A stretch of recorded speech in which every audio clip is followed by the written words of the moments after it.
दिल्ली के पटेल नगर इलाके में लव जिहाद का मामला सामने आया है। पीड़ित लड़की के मुताबिक उसका पति शादी से पहले उससे सिख युवक बनकर मिला था और दोनों की जान पहचान फेसबुक पर हुई थी। लड़के ने अपना नाम गुरप्रीत बताया। दोनों ने 2016 में झंडेवाला मंदिर में शादी की। शादी के 2 महीने बाद ससुराल जाने पर लड़की को पता चला कि उसका पति मुस्लिम है। उसका नाम नूर मोहम्मद है। ससुराल वालों ने बिना उसे बताए उसका धर्म परिवर्तन करवाया और दोनों की कोर्ट मैरिज भी करवा दी और लड़की को बिना बताए उसका धर्म परिवर्तन करवा दिया गया। लड़की का नाम शादी से पहले पिंकी था, जिसे बदलकर आलिया कर दिया गया। ये मुझे गुरप्रीत सिंह बन के मिले थे और इन्होंने मेरे हाथ पे नाम लिखवाया था कि तुम मुझसे प्यार करती हो तो मेरा नाम अपने हाथ पे लिखवाओ। तो मैंने अंदर गुरप्रीत सिंह लिखवा रखा। इसके ऊपर इन्होंने मेरा अब मोर का पंख बनवा दिया। इधर मेरा ओम बना हुआ था, इधर मेरी मम्मी के नाम की स्पेलिंग थी। इन्होंने वो चूना और सरफ लगा के ये पूरे जला दिया। क्यों ऐसा क्यों किया? ओम क्यों हटवाया? सर चक्कर था, इन लोगों ने जब मुझे ये छोड़ के चले गए थे, जाने के बाद फिर इनकी मम्मी ने बोला कि ऐसा है, तुम लोगों को साथ में रहना है तो तुम कोर्ट मैरिज कर लो। कोर्ट मैरिज करने के लिए इन्होंने कहा, तो मैंने कहा ठीक है। जब मैं कोर्ट में गई, हमने कोर्ट मैरिज वगैरह सब कुछ कर ली। मुझे नहीं मालूम था इन्होंने कोर्ट से मुझे कब मुसलमान बना लिया था, मुझे इस बारे में नहीं पता था।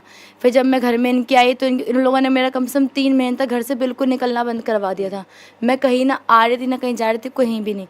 फिर इन लोगों के घर में जैसे दोस्त वगैरह इनके आते थे, कोई आते तो ये लोग बोलते हैं हमने लड़की को कोर्ट से मुसलमान बना लिया, पर मुझे नहीं मालूम था कि इन्होंने मुझे मुसलमान बनाया। मुझे लगा कि सिर्फ मुझसे कोर्ट मैरिज करी है ताकि हम दोनों कभी अलग ना हो सके, इसीलिए।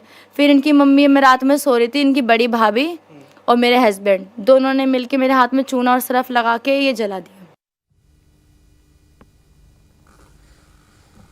नूर मोहम्मद शादी के बाद पिंकी के साथ मारपीट करने लगा। उसके परिवार के लोग भी प्रताड़ित करने लगे। लड़की के पिता का आरोप है कि गुरप्रीत उर्फ नूर मोहम्मद प्लान के तहत उसने ये शादी की थी।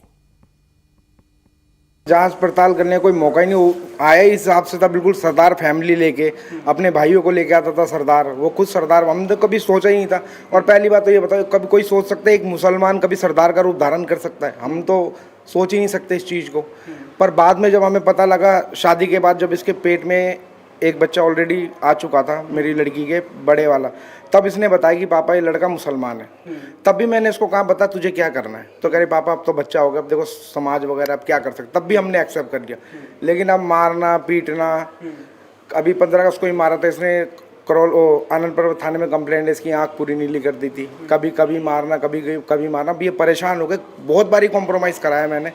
अब जब खत्म हो गया तो अब मैंने बोला अब तेरा जो डिसीजन है तू ले, ठीक है, हम तेरे साथ है, कोई ऐसी बात नहीं, अब तेरे को जो करना है कर। और अब एक बड़ी खबर राजस्थान के उदयपुर से, जहां रेलवे ट्रैक पर हुए धमाके को राजस्थान की इंटेलिजेंस ने आतंकी हमला करार दिया है। और अब उदयपुर में हुए धमाके वाली जगह से महज 70 किलोमीटर दूर नदी से करीब 2 क्विंटल जिलेटिन की छड़ें बरामद किए जाने से हड़कंप मच गया है। उदयपुर रेलवे ट्रैक पर हुए धमाके की जांच अभी जारी है। पुलिस को नदी से 7 बोरियों में 186 किलो जिलेटिन की छड़ें मिली हैं। जहां ये छड़ें पाई गईं वो आदिवासी इलाका है। इतनी बड़ी मात्रा में जिलेटिन की छड़ें मिलने के बाद उदयपुर के ओढ़ा रेलवे ब्रिज पर हुए ब्लास्ट में एक बड़ी साजिश की आशंका गहरा गई है। ब्लास्ट के तीसरे दिन आसपुर से जिलेटिन से भरी 7 बोरियां मिली। जिलेटिन का इस्तेमाल धमाके के लिए किया जाता है। हालांकि पुलिस अभी इस पूरे मामले को उदयपुर रेलवे ट्रैक ब्लास्ट से जोड़कर नहीं देख रही है। इंडिया टीवी हर वक्त हर जगह डाउनलोड करने के लिए सर्च करें India TV news Google play store या ऐप स्टोर पर।